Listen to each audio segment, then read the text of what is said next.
Amis et bienvenue dans cette nouvelle formation de Gojanda. Ici c'est Jacob Gomez, je suis formateur et développeur web. Dans cette formation, nous allons parler ici de JavaScript. Alors le JavaScript, c'est une formation qui m'a été longtemps demandée quand j'avais commencé mes débuts sur YouTube. Je disais que je ne pouvais pas encore faire cette formation parce qu'il me fallait finir la formation HTML et CSS. En effet, la formation CSS n'est pas totalement finie, mais vous pouvez déjà la suivre parce qu'on a déjà tout ce qu'il faut dedans. C'est juste quelques TP, des trucs à réaliser qu'il faut juste faire. Alors, je vais vous présenter dans cette vidéo un peu comment va se passer la formation, les choses dont on aura besoin, les outils dont on aura besoin, tout ce qu'il faut pour que vous puissiez suivre cette formation dans les bonnes conditions, afin que vous puissiez avoir les meilleurs résultats qu'il faut, tout simplement. Alors sans plus tarder, on va rentrer ici dans le vif du sujet et vous parler un peu de comment la formation en JavaScript va se passer. Alors mettez en commentaire si vous voulez aussi d'autres formations sur le développement web. Je verrai si je ferai ces formations-là. J'ai quand même prévu un certain nombre de formations cette année, avant que l'année ne finisse. Donc JavaScript, TypeScript. Je ferai un peu du Vue.js également. Et côté backend, je ferai un peu d'Adonis.js et Nust. En fait, tout ce qui est écosystème Vue, je ferai ça. Donc c'est les outils que je connais, c'est les outils que je maîtrise, donc je vais plus naviguer, je vais plus me noyer me plonger dans cet écosystème-là, tester de nouvelles choses et tout. Donc voilà. En attendant d'avoir aussi un très bon équipement et tout, on fera peut-être quelques lives Twitch et tout. Donc n'hésitez pas à vous abonner à la chaîne si c'est la première fois. Et aussi de rejoindre le Discord parce qu'actuellement le Discord il est vraiment vide. Donc, ça peut peut-être nous aider à mieux échanger, discuter de nouveaux thématiques, des trucs comme ça. Et former une petite communauté. Alors, sans plus tarder, on va rentrer dans le vif du sujet. Ici, c'est quoi le JavaScript? Hop, hop, voilà. Le JavaScript, c'est un langage de programmation principalement utilisé pour le développement web. Il permet d'ajouter des fonctionnalités interactives aux pages web en rendant les sites plus dynamiques et réactifs aux actions des utilisateurs. Le JavaScript est un langage de script côté client, ce qui signifie qu'il est exécuté dans le navigateur web de l'utilisateur final. En gros, pour faire simple, le JavaScript c'est un langage de programmation utilisé au niveau du web qui permet de créer tout simplement des pages web dynamiques. Ok. Et pour ce faire, il a besoin de ce qu'on appelle un navigateur. Donc vous savez déjà c'est quoi un navigateur. Alors pourquoi vous parlez du JavaScript alors qu'il y a beaucoup d'autres langages qui sont dans le web, dans l'écosystème web? Pourquoi vous parlez du JavaScript? Alors, plusieurs raisons.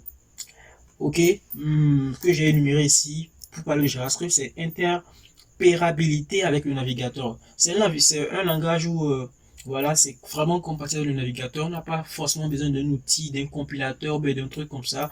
Quand vous prenez votre ordinateur, vous pouvez déjà travailler avec du JavaScript. Pour preuve ici, je vais faire un petit exemple. Tout bête, j'ouvre mon inspecteur. Je vais dans la console. C'est quoi ces trucs-là? Oh, la console. Ok. Déjà, je peux faire du JavaScript. Je fais par exemple ici alert de badaboum. Vous êtes fait pirater. J'aime cette blague là. Hop, et je fais comme ceci. Vous voyez, ici, j'ai une alerte ici, vous êtes fait pirater. Voilà. Je peux faire aussi d'autres choses. Hein. Je peux faire ici un prompt de voilà, entrez votre âge. J'aurai un truc ici, on met l'âge et puis voilà. Donc voilà, c'est comme je le disais, interopérabilité avec le navigateur. Donc c'est un truc qu'on peut directement faire avec le navigateur sans problème. On a interactivité et dynamisme. Donc c'est un langage qui va ici nous permettre de dynamiser tout ce qu'on avait déjà vu en HTML. En HTML, on avait ce qu'on appelle des pages statiques, c'est-à-dire des pages qui ne bougeaient pas, il n'y avait aucune interaction. C'est avec du CSS, on pouvait ici faire de petites animations avec des effets de hover, des trucs comme ça. Mais le JavaScript va essayer de rendre ça beaucoup plus vivant. C'est-à-dire avec le JavaScript, on va cliquer sur un bouton, des choses vont se passer, la page va bouger ou bien des événements vont se déclencher, etc. etc. Donc c'est le JavaScript qui va rajouter cette couche de dynamisme à notre page web. Donc, on a le côté polyvalent. Dans ma définition ici, je disais que le JavaScript est un langage couramment utilisé dans le développement web. En réalité, c'est faux. Mais de base, c'était beaucoup plus utilisé pour le web. Mais en réalité, le JavaScript aujourd'hui, c'est utilisé un peu partout. Le web. Dans le web, on a le front-end et le back-end. OK? Au niveau des applis mobiles, nous avons le JavaScript. Au niveau des applications desktop, on a le JavaScript. Au niveau de la 3D, on a le JavaScript. Donc, on a le JavaScript un peu partout. Donc, c'est un langage, vous avez l'avantage, au fait, quand vous apprenez le JavaScript, vous savez que vous pouvez être dans toutes les industries. À vous de vous spécialiser si vous le voulez, des trucs comme ça, mais vous pouvez être dans toutes les industries possibles. Vous pouvez faire du développement mobile, vous pouvez faire du développement web, vous pouvez faire de la 3D, vous pouvez faire pas mal de choses avec le JavaScript. Et soyez sûr, vous n'allez pas chômer si vous faites du JavaScript. L'écosystème est assez vaste. Donc ici, le quatrième point, nous avons un écosystème riche. Nous avons ici la facilité avec le JavaScript, c'est que avec tous ces panoplies de technologies, de trucs comme ça, on a un écosystème très très riche. Donc vous avez ici beaucoup de ressources, vous aurez ici des gens qui sont prêts à vous aider, parce que vous aurez des problèmes de façon spécifique, vous tapez sur internet, vous aurez quand même pas mal de solutions parce que les gens, voilà, vraiment travaillent, sont vraiment dynamiques dans cette communauté JS. Et puis, en cinquième position, nous avons ici la facilité d'apprentissage. C'est un langage qui n'est pas compliqué à apprendre. La syntaxe est relativement simple et la documentation aussi, elle est vraiment compréhensible. C'est un truc qu'il ne faut pas vraiment s'embêter. Certes, plus on évolue, plus il y aura de petites subtilités, mais de façon basique, c'est un langage qui reste totalement accessible, même pour un débutant, pour faire quand même des choses assez sympas. Et dernier point que j'ai énuméré, c'est l'évolution constante. C'est pas un langage qui reste juste statique, il évolue avec le temps. Donc vous avez l'avantage ici d'apprendre un langage qui est vraiment maintenu, qui est vraiment pensé, qui évolue dans le temps. Et cela vous permettra quand même de toujours être à la page, de toujours être opérationnel, disponible pour le marché de l'emploi avec ce langage-là. Donc ici, je vais parler ici un peu du contenu de la formation parce que voilà, c'est une formation, mais on va pas vraiment faire comme à la CSS, on a fait vraiment beaucoup de vidéos. Je vais essayer quand même de réduire pas mal de vidéos. Donc le contenu ici, je l'ai énuméré en 3 grandes parties. Je suis en train de travailler encore sur les contenus, je suis en train de voir si je peux condenser des éléments, mais on va pas faire vraiment un truc vraiment long. L'essentiel pour vous permettre d'avoir les bases, parce que cette formation, le but pour moi, c'est juste, le but de cette formation, c'est de vous permettre tout simplement d'avoir tout ce qu'il y a comme base en JavaScript afin de pouvoir aller beaucoup plus loin et de toucher les bonnes choses.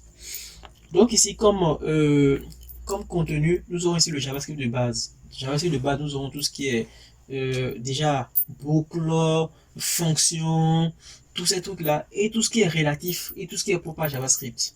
On aura les promesses, on aura ici les tableaux, les objets, tout ça là, c'est dans le JavaScript de base. Ok?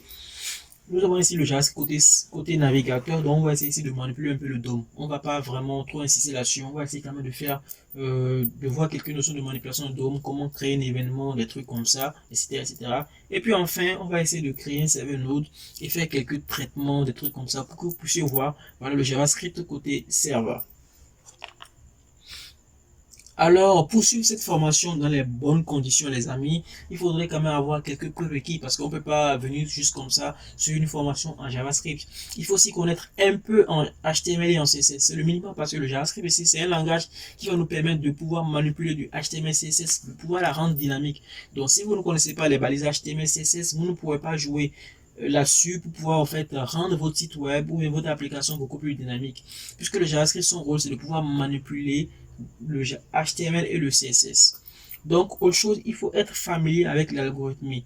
Donc, vous avez la chance, c'est que sur la chaîne, vous avez ici une formation algorithmie, il n'y a que 8 vidéos, donc c'est pas du tout long. Donc, n'hésitez pas à faire un tour ici sur la chaîne et vous tapez, il y a dans la playlist algorithmie, vous aurez ici tout ce qu'il faut de base, tout ce dont vous avez besoin de base pour vous lancer en JavaScript. Donc, si vous n'avez pas encore de notion d'algorithmie, je vous suggère, salut les amis, je vous suggère vraiment de voilà, faire un tour sur ces vidéos là et de suivre ces vidéos afin de pouvoir avoir le niveau requis, en tout cas en algorithmie, pour pouvoir suivre cette formation.